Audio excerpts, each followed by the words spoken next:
Ahoy, mateys! We are now on day 2 to our journey to Treasure Island. I have been enjoying reading all about your pirate names that you shared from yesterday. Now to review, let's take a look at who our characters are. Now here we have Jim Hawkins. Jim is the narrator in our story. Now Jim is a young boy, naive, and doesn't know a lot about anything bad. Then we have Billy Bones. Billy Bones is a captain who unfortunately died at the end of chapter 1. This man is Black Dog. Black Dog is missing 2 fingers, and he's one of Captain Flint's men, and he came to Billy Bones in chapter 1 searching for the treasure. Now, if you've forgotten exactly how chapter 1 ended, I'm going to share this entertaining theatrical production. Enjoy. I'm going for that treasure myself, and no one-legged son of a bilge-rat will... Captain Bones! He died? And this is supposed to be a kid's movie. Jimmy! You always been a decent sort to old Billy Bones. I'm not Jimmy Jim. He's Jimmy Jim. Jim? Yes, Captain. Jim. Yes, Captain, what is it? Take the map. What map? The map to old Flint's treasure. Don't you understand what I've been telling you? I was Flinty's first mate. We all were. Blind, you and me. Oh, my old shipmate. They'll gully me for sure, and everybody else to get their mitts on that map. And gullying hurts, right? Oh, aye. A lot. So quick, go to my sea chest. Get the map. Oh, yeah.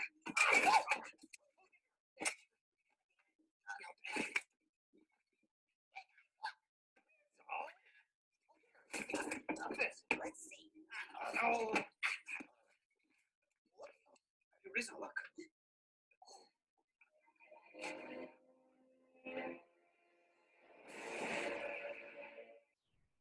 He's a treasure man.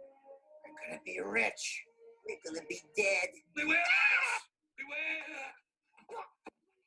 Aye, but also beware running with scissors or any other pointy objects.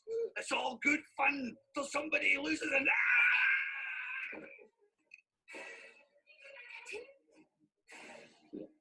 We're standing in a room with a dead guy. Now, I hope you enjoyed that video. It is from Muppet Treasure Island, which is based off of this novel. Now, what I'm going to share with you is some vocabulary words, and I want you to turn to your activity book. You should be on page 17 for chapter 2, 2.1, vocabulary for the sea chest and the blind man. Farthing, a coin worth less than a penny formerly used in Great Britain. Gargoyle, a stone carving of a strange figure used as decoration on a building, usually a cathedral or Gothic structure. Ensue, to follow right after another event. Impending, about to occur. Scarper, to flee or run away. Stun, to shock or amaze. Buccaneer, a pirate. Bulk, most, the larger part of something.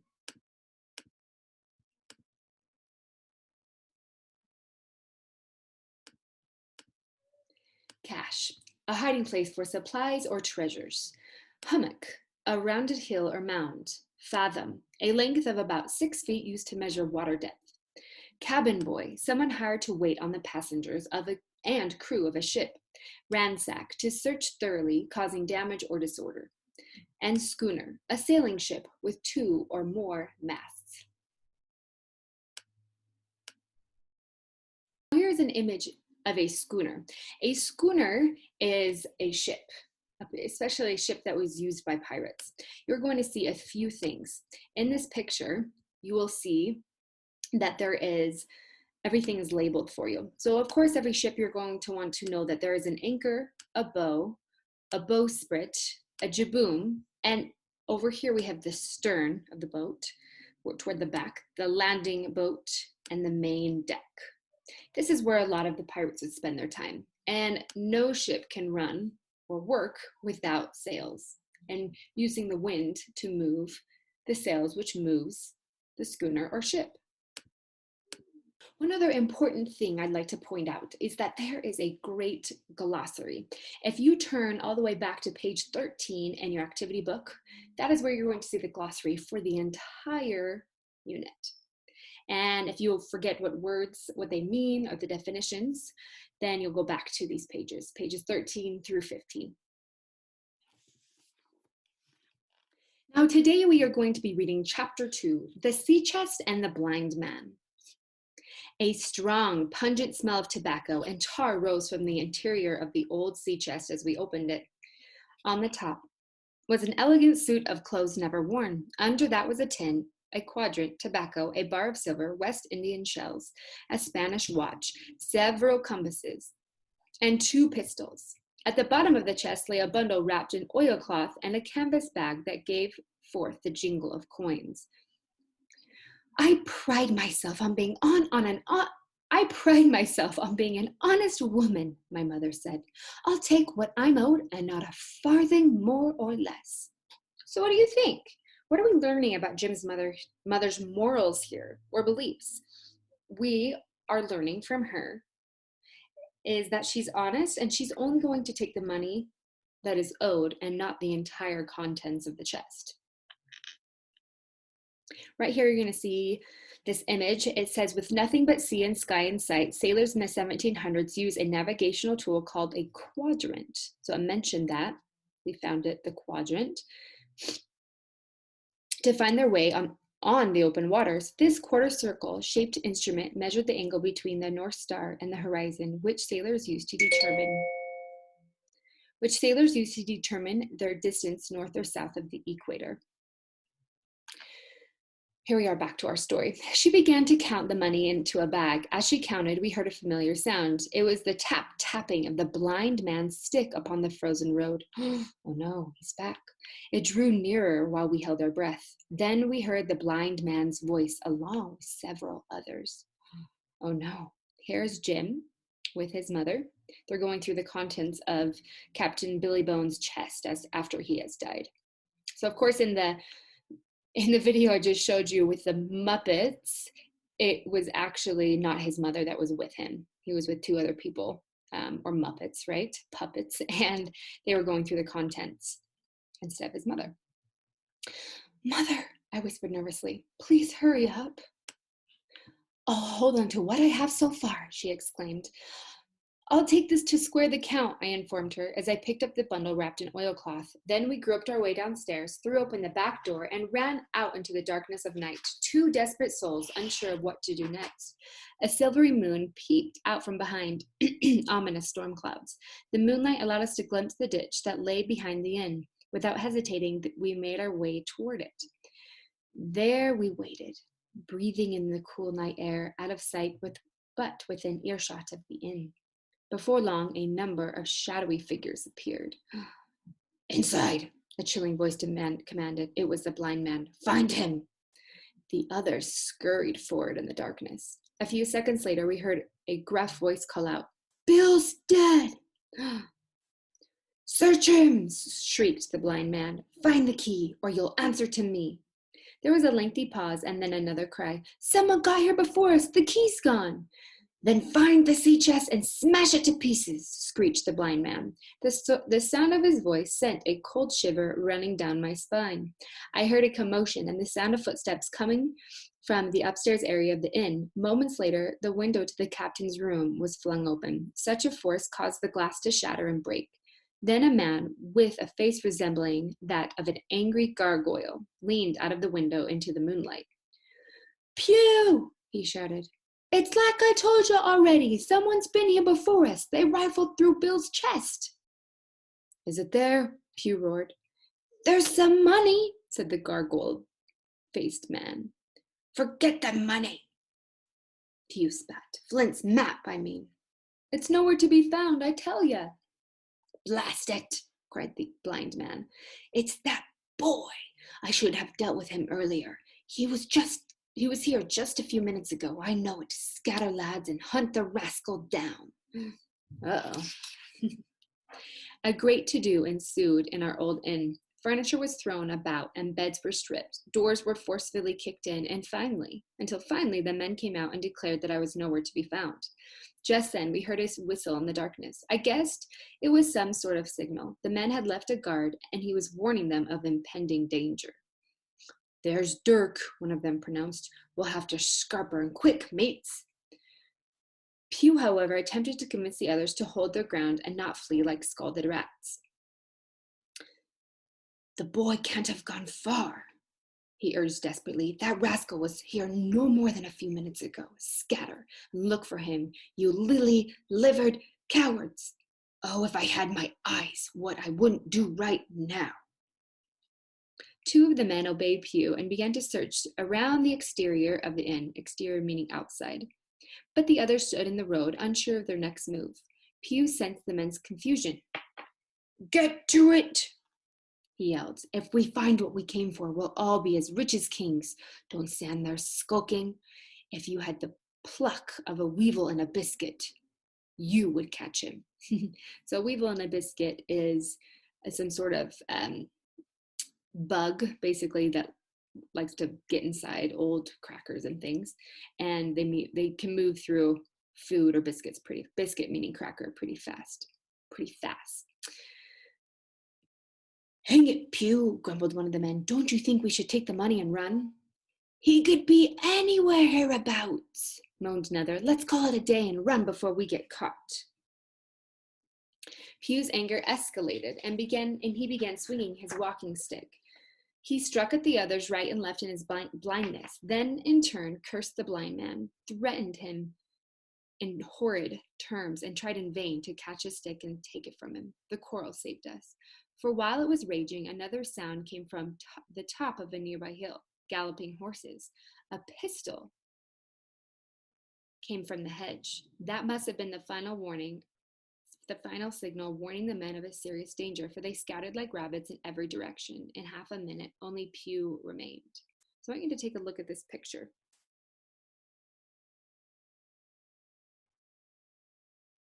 So let's think about Pew. Okay, so the blind man, Pew, he seems upset, and these men are scattering. So something's going on that we don't quite know yet.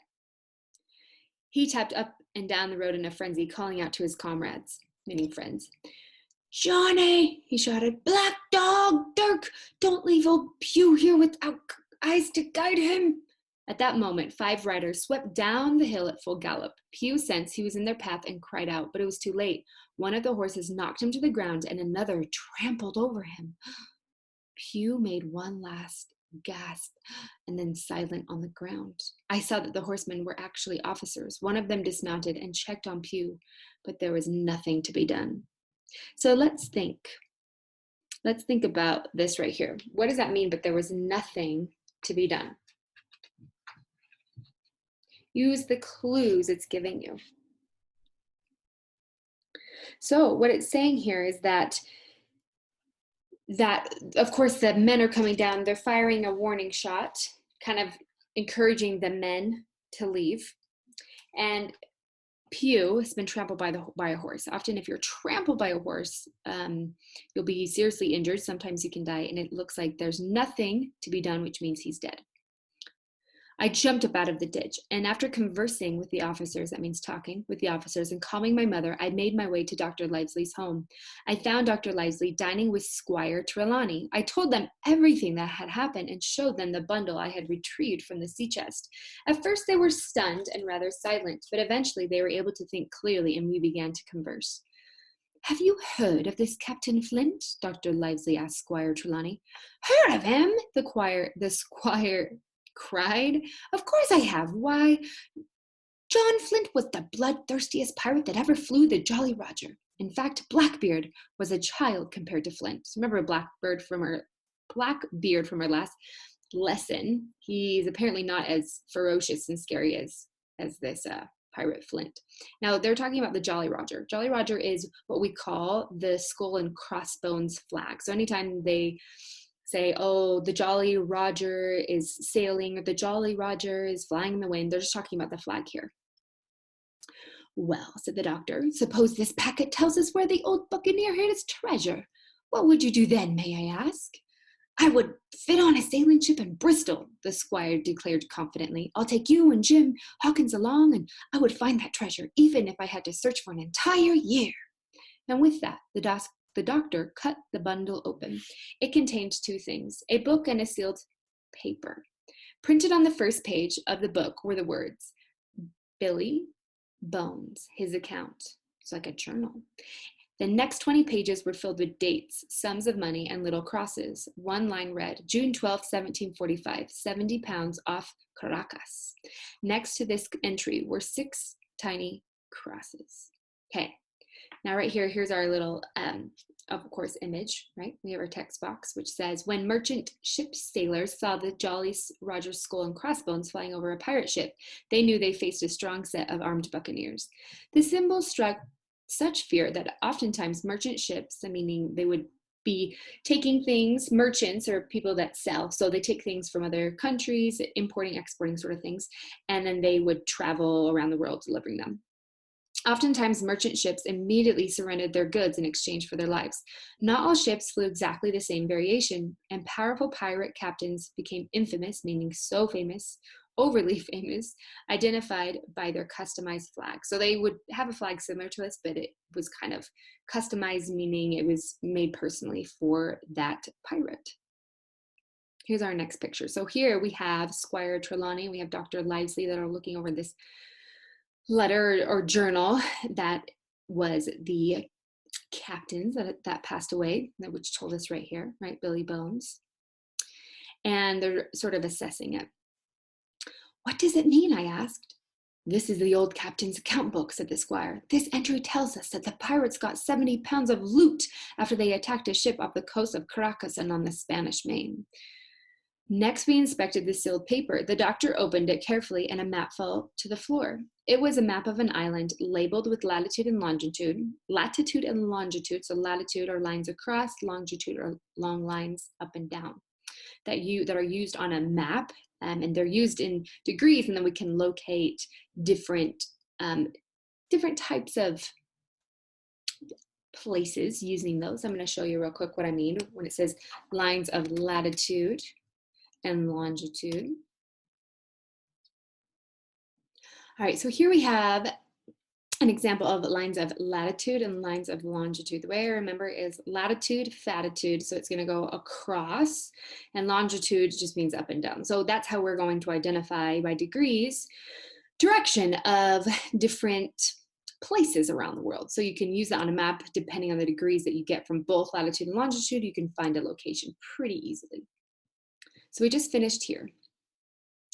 It was a map of an island I labeled with latitude and longitude, water depths, names of hills, bays, and inlets, and all the details needed to bring a ship safely to anchorage upon its shores, meaning to make anchor, put the anchor down. It seemed to me that the island was shaped like a portly dragon, portly meaning big, large. From the map, we could see that the island was about 9 miles long and 5 wide. It had 2 harbors, and there was a large hill in the center marked spyglass. Several things had been added to the map in red ink. There were 3 crosses, 2 on the north part of the island and 1 in the southwest. Next to one of these, written in a small, neat hand, very different from the captain's, were the words, bulk of treasure here, meaning most of the treasures here. On the back of the map, in the same hand, we read, tall tree, spyglass shoulder, bearing a point to the north of NNE, Skeleton Island, ESE, and by E, 10 feet. The bar silver is in the north cache. Find it by the trend of the east hummock, 10 fathoms south of the crag with the face on it. The arms are in the sandhill, end point of North Inlet Cape, bearing E and a quarter N, JF. Okay, so of course, this may not make sense to you, okay, because this is all written as if you were familiar with traveling on the sea. And this is what Jim says about it. He says, it did not make much sense to me, but the squire was delighted. Tomorrow, I'll set off for Bristol, meaning Bristol, England. He effused. In 10 days, we'll have the best ship and crew in England. Hawkins shall come with us as cabin boy. You, Livesey, will be the ship's doctor, and I will be the admiral. Here's the map. So that's why they're saying it looked like a portly dragon. So if you look at this, you see a dragon, a big dragon here. And it has all sorts of lines coming through, okay? We've got our compass, and it says Treasure Island. We'll have no difficulty in finding the spot, and we'll have money to roll in ever after. I'll accompany you, said the doctor, and I hope Jim will too. There's only one man who concerns me. Name the dog, sir, cried the squire. You, replied the doctor, you cannot hold your tongue. Those fellows who ransacked the inn tonight are looking for this map and for Flint's treasure. We have to be extremely careful. You go to Bristol and take my 2 loyal servants, Joyce and Hunter, with you. Remember, do not breathe a word of what we've found. Quite right, said the squire. You can rely on me to be as silent as the grave. To be silent as the grave, well, as soon as you are put in the grave and you're dead, you don't talk anymore. So that's why that phrase is used. But truly, if he's saying the squire talks a lot, are we really going to believe that he's going to be as silent as the grave? So the squire, along with Joyce and Hunter, set off for Bristol. I stayed on at the hall with the squire's gamekeeper, old Redruth. After a couple of weeks, Dr. Livesey received a letter from the squire. So here's weeks after. Dear Livesey, the ship lies at anchor ready for sea. You never saw a sweeter schooner, meaning ship. Her name is the Hispaniola. I acquired her through my old friend, Blandy. At first, finding a crew troubled me. I wanted 20 men, and I had difficulty finding half a dozen. But then, fortune brought me the man I required.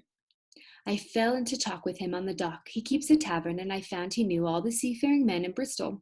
It seems he lost his health ashore and was hoping to secure a position as a cook at sea. He had hobbled down there that morning, he said, to enjoy the salty sea air. I was touched by his story and engaged him on the spot to be the ship's cook. Long John Silver, he is called. So, if you've ever heard this Long John Silver, it's because of this story. He's in here. He has lost a leg in his country's service. Okay, let's stop real quick. What in the world? So what you're going to notice is that this guy has lost a leg. He's got a peg leg, which means that this is an example of foreshadowing. Foreshadowing is a book's way of giving you a clue of what may happen in the future. And if you remember, we have our Captain Billy Bones. He warned Jim Hawkins. He said, do not trust the man with one leg. So can we really, what's some foreshadowing we could think about? Do we really trust this Long John Silver who only has one leg? Between Long John Silver and myself, we got together a fine company of seamen. Silver even got rid of 2 men I had already engaged. He explained they were just the type of men we needed to avoid for an adventure of this importance. Or is Long John Silver trying to make things better for himself by getting rid of these men? And what does it mean, get rid of the men? Did he kill them? I am in magnificent health and spirits, eating like a bull, sleeping like a tree, yet I am eager to lift an anchor. So do come quickly. So let's see here. We have similes that he says. He says he's eating like a bull and sleeping like a tree.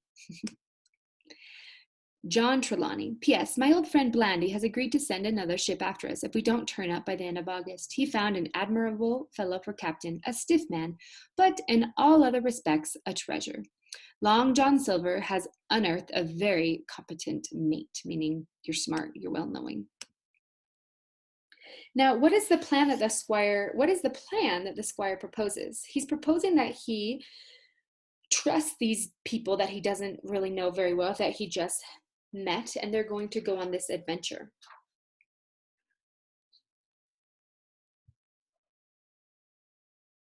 And that is where our chapter ends. Now I want you to turn back to your character chart. This is back in the previous lesson. Remember how I mentioned you're going to add to this as the story goes on.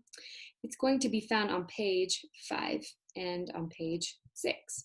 Now this is what we previously filled out. We had Billy Bones in there, Black Dog in there, and Jim Hawkins. But we have some more that we are going to be adding today.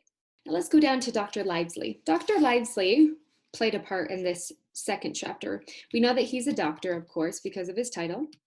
He cares for Billy Bones, or he cared, because it's past tense, because Billy died. Cared for Billy Bones when he had a stroke. That was before he died. He helps plan the trip to find treasure. And he is going to be the ship's doctor. He seems like a pretty good man. Next we have Pew. So Pew was the blind man.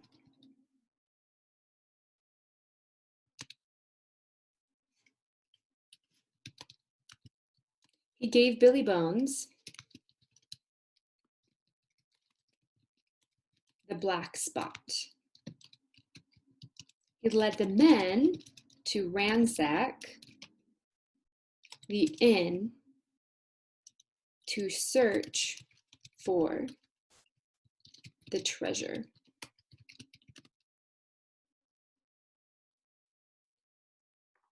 He is part of Captain Flint's crew. One thing we don't want to forget to add is that he died in chapter 2.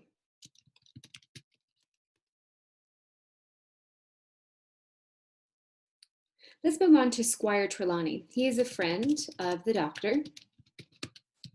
He helps plan the trip to find treasure. He goes to Bristol, England to find a ship and crew. And he basically says, he anoints himself or appoints himself as the admiral of their ship called Hispaniola. Okay, Long John Silver we don't know a lot about other than he's just been hired as the cook. And he has one leg.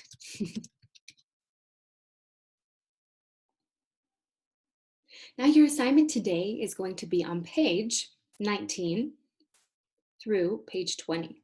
That is all you really have to do today for your assignment. And is something that we already know about. To be verbs and modal auxiliary verbs, which we learned about last week, and those were, this week, and those were helping verbs. As a review, here's the to be verb poster. So remember, to be verbs are linking verbs that link or connect the subject to the predicate without showing action. So they just act as a link. If you had the subject I, you would use the to be verb am, and then you'd have the verb at the end, connecting the two together. Hungry, I am hungry. Now, what if you had treasure? Treasure, to be, verb is, and you would say verb is hidden. If it's plural, these are all singular. If it's plural, you would use we, and the to be verb would be are, and you could say helpful or noisy or awesome. The next type of verbs are the helping verbs or the modal auxiliary verbs. And as a review, it is a helping verb and cannot stand alone. It never changes form, and you do not need to add s for the third person singular subject. So present tense, I can read long chapter books, or I can't speak German. Past tense is could. I could read 3 years ago. Last summer, I couldn't swim. There are some possibility ones. For example, we have will, may, might, will not, or won't. If that's an impossibility, it won't rain tomorrow. Then it goes up to it might rain tomorrow, it may rain tomorrow, then high possibility, it will rain tomorrow. Here on your worksheet, you're going to I'll fill in a few with you, and then I'm going to have you fill in the rest by yourself. So we have number 1. If we have we, remember it's plural, so we say we are loved. Now I is singular, so I am sleepy. Go ahead and fill out the rest on your own for the to be verbs. The next section is the modal auxiliary verbs. You're supposed to complete this sentence by picking the word that is used best. So some of them may have more than one possibility, but choose the one which you think is best. The example is, I need to finish my homework. May I be excused from the dinner table? These are not capitalized. That's okay. Number 1, let's do that one together. Number 1, we've been planning a family trip for a year to see my family in Greece. Tomorrow we will, so I'm going to pick will over here. We will, X marks the spot, finally begin our trip. Let's do one more together. Number 2, you help me with the chores right now, or are you too busy? Can, might, cannot. Think of the one that sounds the best and that works the best. So I'm going to say can. Can you help me with the chores right now, or are you busy? What you're going to do on the rest of this is fill in what we haven't done together. So remember, you have to finish completely page 20 and page 19.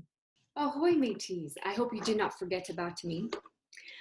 One thing we're going to end with is our treasure box, our treasure chest. Now, let's see what's in here today. Whatever is in here today is the activity. Ooh, Pirate Pictionary. What we're going to do is I will pick a pirate picture to draw, and your job is to guess what you think it is. When I am finished, I will give you a list of Pirate Pictionary words that you can draw for your family and see if they can guess what they are. So it's a game of who guesses it first.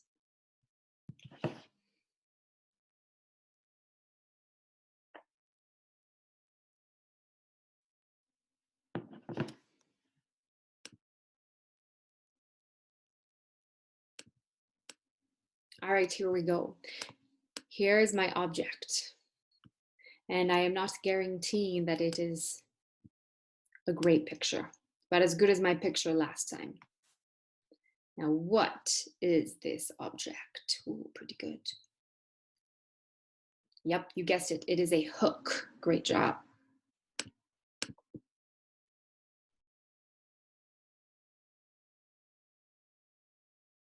All right, the next one. What is this picture? Who can guess it first?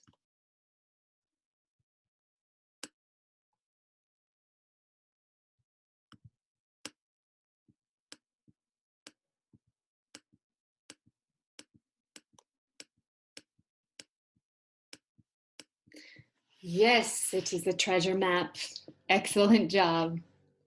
I know you are impressed with my drawing skills. All right, my friends, thank you so much for playing and joining me on our journey today. If you want, I will link the Muppets Treasure Island video. That way you can watch it later or you can show a family member. And remember to play Pirate Pictionary with a family member as well. You have a wonderful Friday and a great weekend, and I will see you next week.